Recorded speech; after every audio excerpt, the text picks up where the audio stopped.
Μπορεί να ξεκινήσει έτσι. 1η Ιανουαρίου 2008. Δεν θα σου πέντε ρε μαλάκα. Συνεχίζω.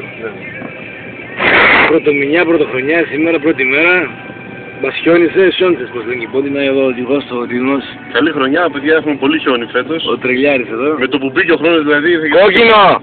Α, δεν ευθεία. Άμα και εγώ. Ναι, δεν στρίψε ευθεία. Και θα απολαύσει μια διαδρομή όμορφη στα χιόνια. Άμα κάνεις το τσιπάκι εκεί, ζήσαν τα φώτα. Κάνα στοιχό.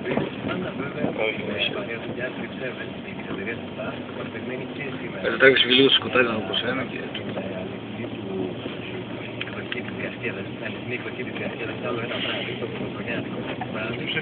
Μπούμπα.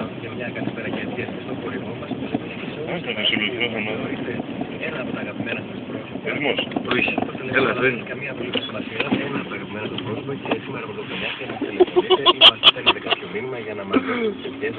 Για την δικιά μας καλή.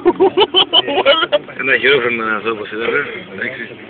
Πάμε δεξιά ρε μαράξει την πορεία σου. Ο οδηγός.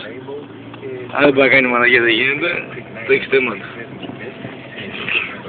Εντάξει, ευχαριστήθηκες. Χέστηκες, το χέστηκες. Αφού και εσύ χέστηκες.